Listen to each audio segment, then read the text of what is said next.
And what if an imp has secreted itself in the harried ship and follows like a skulking dog to pester them in this new land all over again? To keep from a panic, Iris says to herself, "Look at how things are.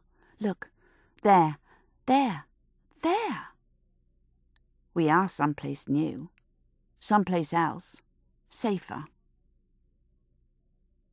Ruth stops. She's older than Iris. A solid thing, already more than normal adult size, but simple. A pendulum of spit swings out and makes a tassel. Iris reaches and wipes Ruth's mouth.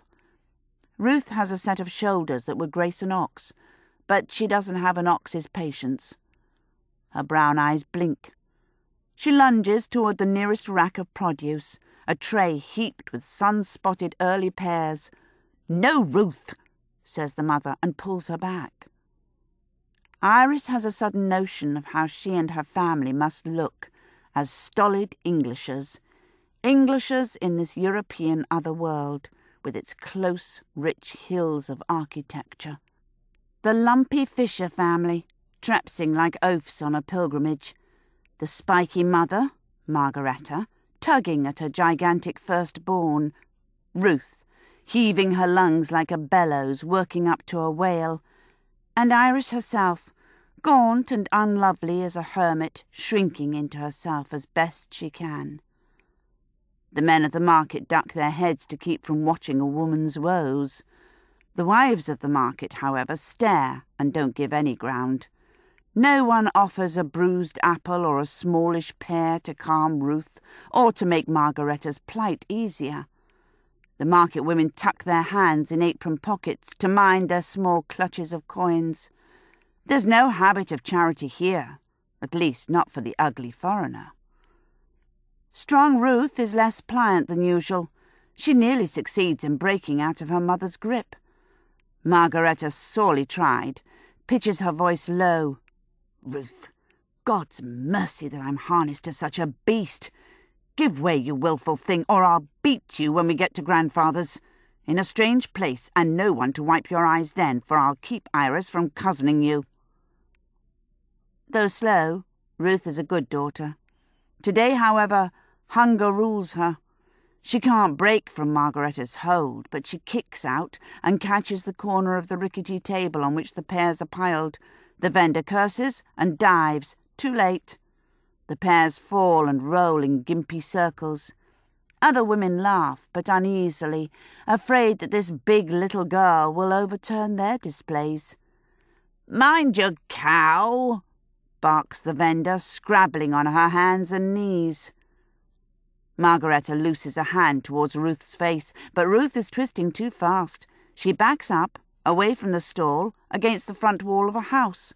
Margaretta's slap falls weakly, more sound than sting. She hits Ruth again, harder. Ruth's bleat mounts to a shriek, her head striking the bricks of the house. A ground-floor window in the house swings open, just next to Ruth. A treble voice rings out from within. It might be boys or girls.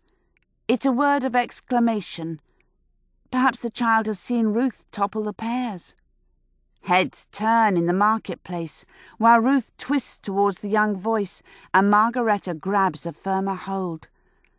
Iris finds herself scooping forward, pearward, while all eyes are elsewhere. In another moment, she too has swivelled her head to look. She sees a girl, perhaps a dozen years old, maybe a little more, it's hard to tell. The child is half hidden by a cloth hanging in the window, but a shaft of light catches her, the late afternoon light that gilds. The market stops cold at the sight of half the face of a girl in a starched collar, a smudge of fruit compote upon her cheek. The girl has hair as fine as winter wheat. In the attention of the sun, it's almost painful to look at. Though too old for such nonsense, she clutches something for comfort or play. Her narrowed eyes, when she peers about the curtain's edge, are seen to be the blue of lapis lazuli, or the strongest cornflower. or like the old enamel that Iris saw once in a chapel ornament, its shine worn off prematurely. But the girl's eyes are cautious, or maybe depthless, as if they'd been torn from the inside out by tiny needles and pins.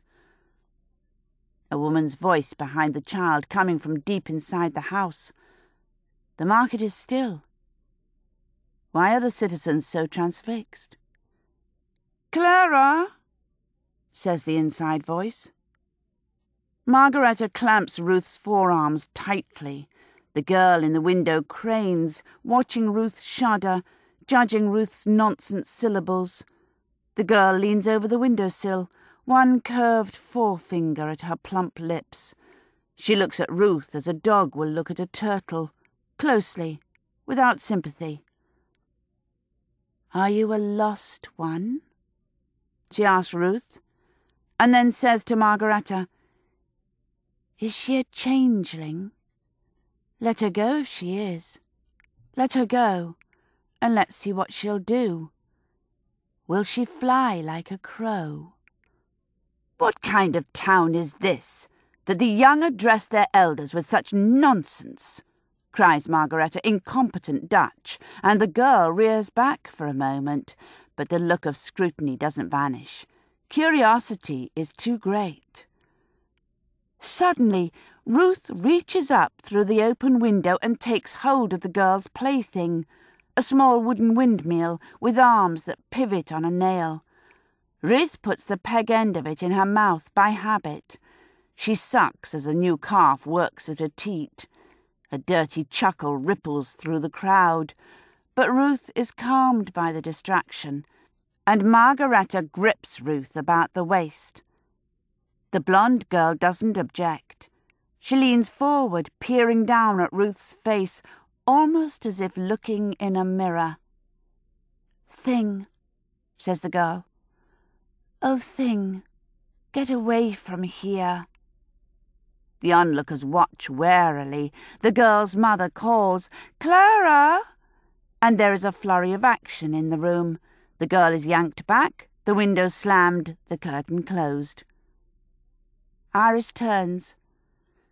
Had they hoped to steal anonymously into this new place, they couldn't have done a worse job. Everyone in the town square is watching. Margaretta squares her shoulders again, and without saying anything more, leads her daughters through to the other side of the market square. When they reach the far streets, where shadows have already thickened the day into an early dusk, Iris brings out the fruit she has snatched from the pavement. The pears are hard and juiceless. The three travellers munch them down to the pips, and eat the pips as well, and throw away the stems after sucking them dry. The dusk is yielding to dark by the time they find Grandfather's house in the lee of a city gate. There they learn that he has died a few years ago, and those who live inside are not family and have no obligation to take in the hungry strangers.